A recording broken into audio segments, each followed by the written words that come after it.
बगल वाला बूढ़ा हर दिन सुबह 5 बजे से पहले एक्सरसाइज करता है, चिल्लाता है हे हा हा और पूरे मोहल्ले को जगा देता है। कोई उससे डांटने की हिम्मत नहीं करता, क्योंकि अगर कोई कुछ बोल दे तो वो तुरंत अपना दिल पकड़कर जमीन पर लेट जाता है और मेडिकल बिल के पैसे मांगने लगता है। यहाँ तक कि पुलिस भी उसका कुछ नहीं कर पाती। जब इस वजह से यहाँ का रेंट आधा हो गया, तब मैं खुशी खुशी यहाँ शिफ्ट हो गया। पहले ही दिन मुझे 10 साल से सीवियर इंसोम्निया था और मैं मुश्किल से सुबह 5 बजे सोया ही था कि वही एक्सरसाइज वाला बूढ़ा मुझे जगा देता। नेबर्स ने मुझे समझाया कि बस सह लो और उसे प्रोवोक मत करो। आंखों के नीचे काले घेरे लिए मैंने ठंडी हंसी दी। 5 बजे एक्सरसाइज, रुको मैं उसे रात 1 बजे डोर नॉक करके दिखाता हूँ। बिग टेक कंपनीज में 10 साल काम करने के बाद मुझे सीवियर इंसोम्निया हो गया था। खुशकिस्मती से मेरे पास सेविंग्स थी, इसलिए मैंने जॉब छोड़ दी और होम टाउन आकर एक सस्ता अपार्टमेंट रेंट पर ले लिया। लेकिन इंसोम्निया ठीक नहीं हुआ। मैं करवटें बदलता रहा सुबह 5 बजे तक। जैसे ही मुझे नींद आने लगी, नीचे से हे हा की आवाज आई। उस शोर ने मुझे लिटरली बिस्तर से उछाल दिया और गुस्सा सिर पर चढ़ गया। मेरे लिए स्लीप डिस्टर्ब होना चीटिंग से भी वर्स है। इंसोम्निया के लिए नेचुरली सोना आसमान छूने जैसा मुश्किल होता है। मैंने विंडो खोली और देखा नीचे एक बूढ़ा प्लाजा में दौड़ते हुए स्लोगन्स चिल्ला रहा है। उसकी आवाज पूरे कॉम्प्लेक्स में गूंज रही थी। मैंने क्लॉक देखा, सिर्फ 5 बजे थे। गुस्से में कांपते हुए मैंने चिल्लाकर कहा, इतनी जल्दी मरने की जल्दी है क्या? चुप रहो, यमराज ने अभी बुलाया नहीं क्या? बूढ़ा तुरंत रुक गया। उसने ऊपर देखा और बिल्डिंग की फ्लोर्स गिनने लगा, फिर सीधा मेरी बिल्डिंग की तरफ दौड़ा। कुछ ही देर में मेरा डोर जोर जोर से पीटा जाने लगा। मैंने तुम्हें छठी मंजिल से साफ देखा है, तुम ही हो, दरवाजा खोलो। मैंने पहले कभी ऐसा नहीं देखा था कि कोई खुद डिस्टर्बेंस करे और फिर लड़ाई करने आ जाए। मैं पजामाज में ही दरवाजा खोल देता हूँ। तुरंत ही तेज लहसुन जैसी बदबू आई। अभी मुझे गाली तुमने दी थी? तुम कौन हो? मैं नीचे एक्सरसाइज कर रहा था, मना मत करो। मैंने फ्लोर्स गिने थे, तुम ही थे। मैंने तुरंत नाक ढक ली। उसकी सांस केमिकल वेपन जैसी थी। मैंने किसी को गाली दी थी, लेकिन तुम्हें कैसे पता कि तुम्हें ही दी? बूढ़ा थोड़ा घबरा गया, हाफने लगा। अगर मुझे नहीं दी तो किसे दी? मैंने लोगों को पैसे उठाते देखा है, बैग्स उठाते देखा है, लेकिन गाली उठाते पहली बार देख रहा। तुम्हें ट्रैश कलेक्ट करने की आदत है क्या? बूढ़े का चेहरा गुस्से से काला पड़ गया। नीचे सिर्फ मैं था, और किसे गाली दोगे? मुझे सीवियर मायोपिया है। छठी मंजिल से मैं कैसे देख सकता हूँ कि तुम ही हो? तुम स्लोगन्स चिल्ला रहे थे, क्या तुम बहरे हो? ओ, तो तुम मानते हो कि तुम सुबह सुबह कुत्ते की तरह भौंक रहे थे और मेरी नींद खराब कर रहे थे। ये सुनकर बूढ़ा मुझे थप्पड़ मारने उठा। मैंने अपना चेहरा आगे कर दिया। मारो, यहीं मारो, मिस मत करना। बूढ़े की आंखें इधर उधर घूमने लगी। उसे कुछ गड़बड़ लगा। उसका हाथ हवा में ही रुक गया। उसने ऊपर देखा, कैमरा उसकी तरफ देख रहा था। उसने तुरंत हाथ नीचे कर लिया और जमीन पर थूक दिया। मुझे फंसाने की कोशिश कर रहा है। मैं बेवकूफ नहीं हूँ। मैंने अफसोस जताने का नाटक किया। तुम काफी स्मार्ट हो। मैं तो सोच रहा था तुमसे कुछ 1000 निकलवा लूं। बूढ़े की आंखें फैल गईं। तुम मुझे एक्सटॉर्ट करोगे? जब मैं एक्सटॉर्शन करता था तब तुम छोटे बच्चे थे। मेरा हार्ट कंडीशन शुरू हो गया है। आज तुम बच नहीं पाओगे। बूढ़े, ये कैमरा ऑडियो भी रिकॉर्ड करता है। ये सुनते ही वो तुरंत खड़ा हो गया, जैसे कुछ हुआ ही नहीं। मुझे घूरते हुए बोला, हिम्मत है तुम्हारी, देखता हूँ। ये कहकर वो गाली देते हुए नीचे चला गया। उसके जाने के बाद मेरी सारी नींद उड़ चुकी थी। जॉब छोड़ने के बाद मैंने नया काम नहीं ढूंढा था। सेविंग्स का इंटरेस्ट काफी था, इसलिए टेंशन नहीं थी। जब मैं ब्रेकफास्ट बंस खा रहा था, बाहर फिर शोर हुआ। मैंने डोर खोला, आंटी खड़ी थी। बेटा, क्या तुमने ओल्ड झाव को प्रवोक किया? कौन झाव? वही सुबह घूमने वाला बूढ़ा। वो शोर कर रहा था तो मैंने कुछ बोल दिया। आंटी घबरा गई। तुम बेवकूफी कर रहे हो, उसे छेड़ना मत, बहुत लोग उसके कारण परेशान हुए हैं। फिर उसने उसकी हिस्ट्री बताई। ओल्ड झाव भी टेनेंट था। शुरू में वो दीवारें पीटता था, गाना गाता था। नेबर्स और लैंडलॉर्ड ने कंप्लेन किया। लैंडलॉर्ड ने पैसे वापस देने तक ऑफर किया, लेकिन वो नहीं गया। हार्ट कंडीशन का बहाना बनाता था। कहता था कोई छुएगा तो पैसे देगा। उसने ऊपर नीचे के नेबर्स को घर छोड़ने पर मजबूर कर दिया। जब सब चले गए तो उसने नया टारगेट ढूंढ लिया। अब वो हर सुबह पूरे कॉम्प्लेक्स में घूमकर सबको परेशान करता है। प्रॉपर्टी मैनेजमेंट से लेके लोकल अथॉरिटीज तक सबने उसे रोकने की कोशिश की, लेकिन कोई कुछ नहीं कर पाया। और फिर सिर्फ शांति भंग करना भी उसके बीमार दिमाग के लिए काफी नहीं रहा। उसने फीमेल रेजिडेंट्स को टारगेट करना शुरू कर दिया। प्लाजा में डांस करने वाली बुजुर्ग औरतों से लेके स्कूल गर्ल्स तक कोई भी उसकी नजर से नहीं बचता था। एक बार तो एक हाई स्कूल की लड़की जो एग्जाम्स की तैयारी के लिए बेसमेंट रूम में रहती थी, जब वो नहा रही थी, उस बूढ़े ने खिड़की से झांक लिया। नहाते नहाते लड़की ने ऊपर देखा और एक गंदी हवस भरी बूढ़े की शक्ल खिड़की में फंसी हुई दिखी। उस घटना ने उसे इतना ट्रॉमेटाइज कर दिया कि वो डिप्रेशन में चली और एग्जाम्स भी छोड़ दिए। उसके घर वालों ने, जो बेटियों को कम महत्व देते थे, उसे गांव ले जाकर किसी से भी शादी करवा दी। एक लड़की की पूरी जिंदगी बर्बाद हो गई और उस बूढ़े का कुछ भी नहीं बिक, बल्कि वो रोज गेट पर बैठकर उस लड़की के शरीर के बारे में घटिया बातें करता था। कितना सॉफ्ट था, कितना फेयर था। अब पूरे मोहल्ले के लोग उससे ऐसे बचते हैं जैसे सड़क पर पड़ा कुत्ते का गंध। किसी ने उसे चैलेंज नहीं किया तो वो और भी ज्यादा हिम्मती हो गया। लिफ्ट में लड़कियों को अकेला देखकर कॉर्नर करना, उनके चेहरे छूना, स्कर्ट उठाना, हर तरह की गंदी हरकतें करने लगा। कुछ पेरेंट्स ने उसे पीटा भी, पुलिस स्टेशन भी गया, लेकिन हर बार और पागल बनकर बाहर आया। उस एक बूढ़े कैंसर की वजह से पूरा नेबरहुड खराब हो गया। प्रॉपर्टी रेट्स गिर गए। आंटी ने मुझे सीरियसली समझाया, बेटा इंपल्सिव मत बनो, तुम्हारा फ्यूचर ब्राइट है। अगर उससे लड़ नहीं सकते तो उससे बच सकते हैं, किसी और जगह शिफ्ट हो जाओ। ये सब सुनकर मेरी इंसोम्निया से जमा हुई एनर्जी शरीर में दौड़ गई। वैसे भी मुझे कहीं नींद नहीं आती, तो क्यों ना यही मजा लिया जाए। आंटी चिंता मत करो, 5 बजे एक्सरसाइज क्या होती है? उसने कभी 1 बजे डोर नॉक एक्सपीरियंस किया है? मैं ऐसे बूढ़े के साथ 1 साल खेल सकता हूँ। दिन में मुझे थोड़ी नींद आ गई, लेकिन रात होते ही दिमाग फिर से एक्टिव हो गया, जैसे अंदर आर्मी नाच रही हो। मैं करवटें बदलता रहा। ठीक 5 बजे।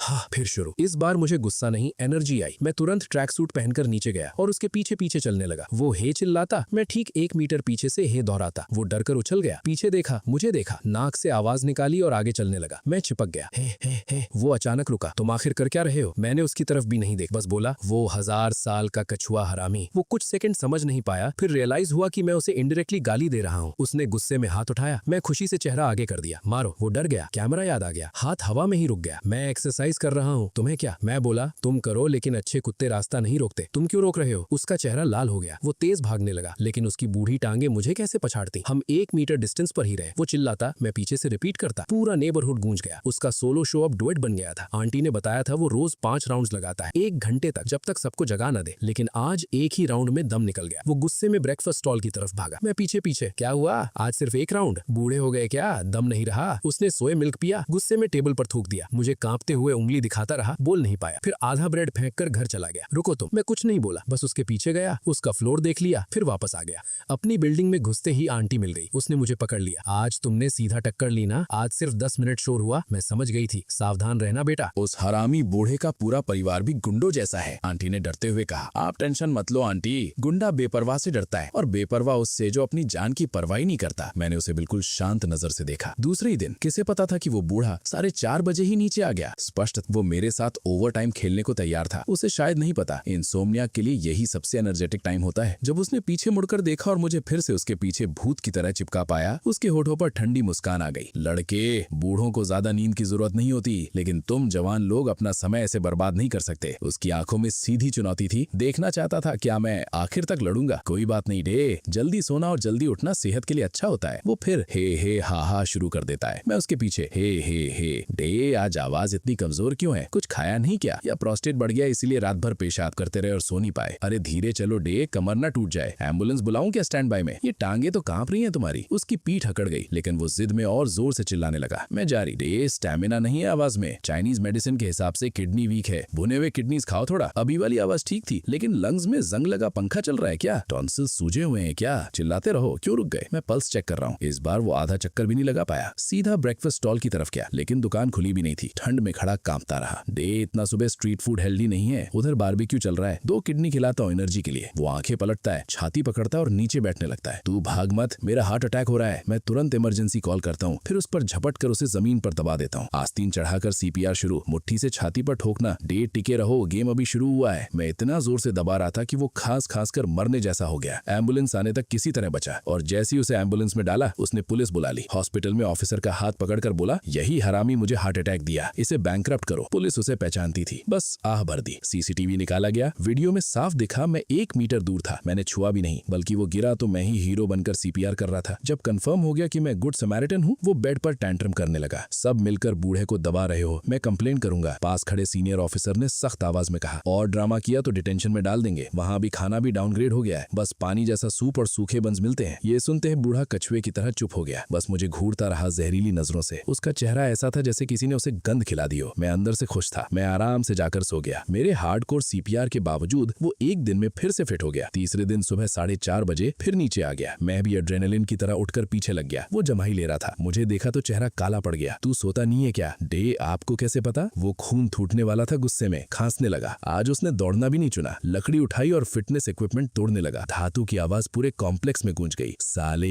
इस मोहल्ले में किसी ने मुझे चैलेंज नहीं किया। मैंने पीछे से 5-6 मीटर लंबा आयरन टिप्ड व्हिप निकाला। डे, ध्यान से देखो, अगर लग गया तो जिम्मेदारी नहीं लूंगा। और मैं घुमाने लगा। चाबुक हवा चीरते हुए उसके चेहरे के सामने से निकल रहा था। वो चिल्लाया, तू मुझे मारेगा? मैं तुझे नंगा कर दूंगा, कुछ नहीं बचेगा तेरे पास। मैंने उसकी बातों को बिल्कुल इग्नोर किया और बस व्हिप घुमाता रहा। वो कई बार मुझ पे झपटने की कोशिश करता, लेकिन हर बार वो सीटी मारती हुई व्हिप उसे पीछे धकेल दी थी। आखिर में वो सिर्फ गालियां देता हुआ दूसरी तरफ चला गया और वहीं जाकर सामान तोड़ने लगा। मैं उसकी परछाई की तरह पीछे लगा रहा, इतनी दूरी पर कि लगे नहीं लेकिन डर बना रहे। कुछ ही मिनटों में उसका हौसला पूरी तरह टूट गया। उसने मुझे घूरा और चुपचाप निकल गया। मैं ठंडी हंसी हंसता हुए वापस जाकर सो गया। लेकिन अगली सुबह जैसे ही उसने फिर से चिल्लाना शुरू किया, मैंने दरवाजा खोला और सामने सड़ी हुई बदबू का हमला। 2 बैग गंदे कचरे के मेरे दरवाजे पर पड़े। परफेक्ट, मैं इसी मूव का इंतजार कर रहा था। मैंने दोनों बैग्स उठाए और नीचे भागा। वो बूढ़ा वहीं खड़ा, चेहरे पर वही स्मक स्माइल, जैसे कह रहा हो क्या कर ले। बिना कुछ बोले मैंने दोनों बैग्स उठाकर सीधे उसके सिर पर उलट दिए। सड़ा हुआ पानी, सब्जियां, हड्डियां सब उसके गंजे सिर पर बह गया। वो आधा सेकंड के लिए फ्रीज हुआ, फिर सूअर की तरह चीखने लगा। थोड़ी देर में पुलिस आ गई। उसे उस हालत में देखकर देखकर उनकी हंसी छूटते छूटते बची। मैं तुरंत सीरियस फेस बनाकर झुक गया। सॉरी डे, मुझे लगा कचरा आपके जैसे लोगों के पास ही बिलोंग करता है। गलती हो, लंबी उम्र जियो, बस जल्दी मत मर। पुलिस ने मुझे हल्की वार्निंग दी और निकल गए। बूढ़ा वहीं खड़ा चिल्लाता रहा, कोई सुनने वाला नहीं। उसे मजबूरी में घर जाकर नहाना पड़ा। उसी दिन किसी ने मुझे सीक्रेटली वीचैट ग्रुप में ऐड किया। पूरा ग्रुप उन्हीं लोगों से भरा था जिन्हें इस बूढ़े ने परेशान किया था। सैकड़ों लोग। मैं ज्वाइन करते ही ग्रुप एक्सप्लोड हो गया। एक लड़की ने डीएम किया, भाई कॉफी पीने चलोगे? मैंने तुरंत ब्लॉक कर दिया। इंसोम्नियाक को रात में कॉफी, सीधा मर्डर है। तभी ग्रुप में वार्निंग आई, भाई सावधान रहना, उस बूढ़े का बेटा गैंगस्टर है, वो अपने बाप से भी ज्यादा डेंजरस है। ग्रुप का सपोर्ट देखकर मेरा खून गर्म हो गया। सब टेंशन मत लो, मैं अकेला हूँ, जॉब भी नहीं, कोई फैमिली रिस्पॉन्सिबिलिटी नहीं। अगर भगवान भी आ जाए मैं पीछे नहीं हटूंगा। उसने मेरे घर तक आकर मुझे चैलेंज किया था, अब मैं पीछे कैसे हटता। 5वें दिन रात ठीक 1 बजे मैं नीचे गया और उसके दरवाजे पर जोर जोर से नॉक करने लगा। घर में सन्नाटा था। मैंने लात मारनी शुरू कर दी। इस फ्लोर पर पहले ही कोई नहीं बचा था, इसलिए किसी को डिस्टर्ब होने का डर नहीं था। 10 मिनट बाद बूढ़ा चिल्लाया, दूर हो जा साले।